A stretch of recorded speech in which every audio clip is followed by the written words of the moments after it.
Hello and welcome to Happening Hazel's how-to instructions for the felting kit.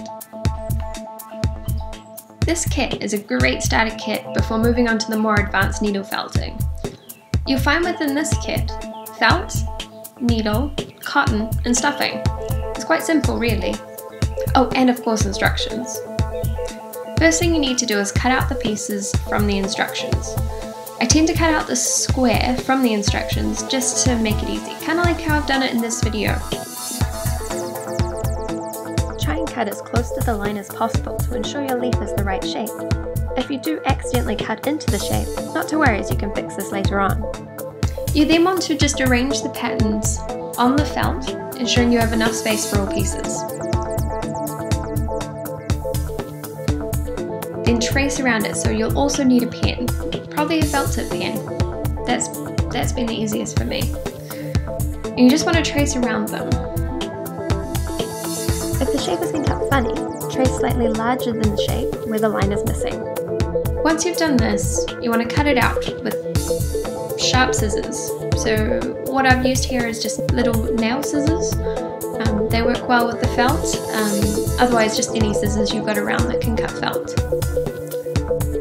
I tend to tidy up what I've cut out because it seems to be a little rough when you do your first sort of cut around the shapes, so just make sure it's all within the line or just inside the line, because then you won't get that black outline in your final outcome.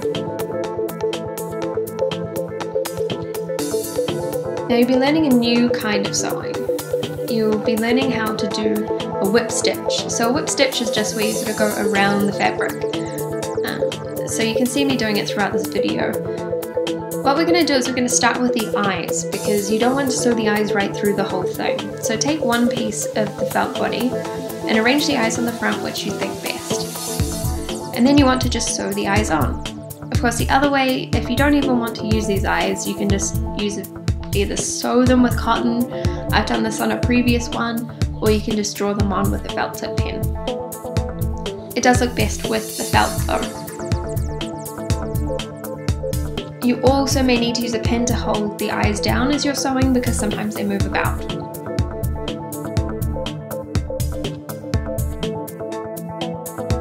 Once you've done this, you just place the other piece behind this piece that you've just put the eyes on, and then you use the whip stitch that I told you about.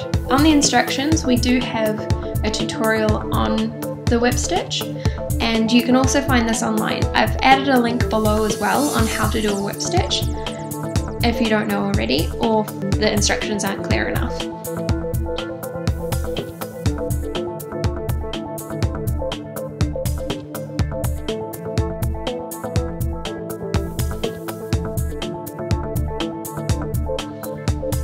Here's an exclusive tip for those watching this video. I've actually sewed up only halfway of the body so that I can actually stuff the feet properly. So what you'll need is just a pencil to help you stuff the feet with the stuffing. Just take a little bit of the stuffing and stuff it in, and then continue just sewing up around. So this is just, I haven't actually included it in the instructions. It's really only for those who see this video and can pass it on secretly. But yeah, so I found this to be probably the easiest way of stuffing the feet.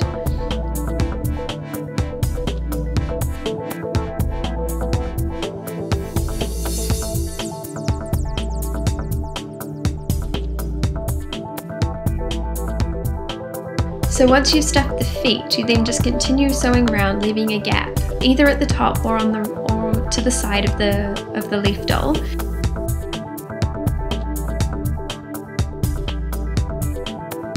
And then you can continue stuffing.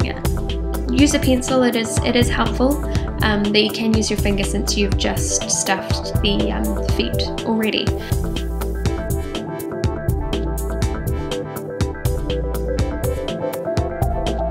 And then once you finish stuffing it, just sew it on up, just so that all the stuffing doesn't fall out. And then it should look approximately like this.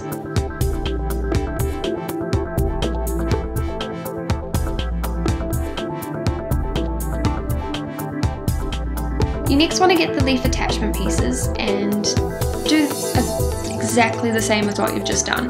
So you just want to sew around it while leaving a gap at the top. I tend to leave the little gap where it will be attached to, or just to the side, similar to the diagram. So you'll line the front and the back and then sew with the whip stitch again.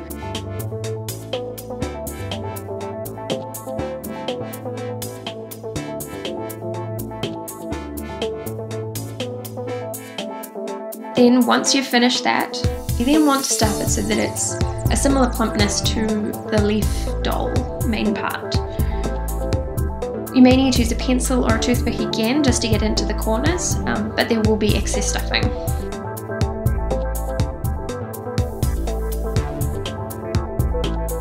Once the attachment is full and plump and you can't get any more in, it shouldn't be too full because it makes it again hard to attach to the body. You then want to sew that gap closed.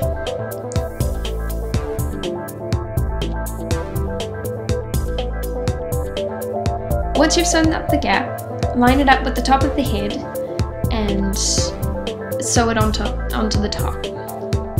You may want to add sort of your own little flavour to it. Again, this is where I want you to have your own sort of creative license with how you want the leaf head to look. But if you follow the instructions, it should attach to the top, and it may stick out if you've overstuffed it. So what I would suggest is adding a little bit of stitching underneath the leaf head. But again, this should, similar to the felting wool, the felt doll should stand up on its feet with the attachment as its stand. This whole process should take probably about an hour. If it takes longer, don't worry. I think I've just done it so many times that I've sort of perfected my own process, and so this should be how it looks.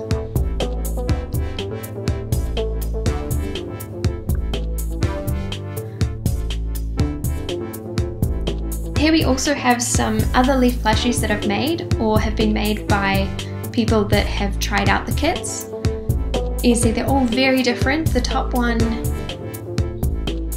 was done with the eyes sewn on. The one to the left was done by a friend and he decided to change up the eyes. So you can see, like, it can, even though it comes with a pattern, there's so many different ways you can actually make the leaf plushie. I would love to see how your doll has turned out. Send me some photos of your doll through Instagram or in the comments below. Comment as well if you've got any suggestions on more leaf designs or need help on your own kits. Check out my site happeninghazel.com for more information about these kinds of projects and see where leaf is at the moment. And don't forget to subscribe so you can be up to date on helpful crafting and makerspace tips from me, Happening Hazel. Thanks for watching!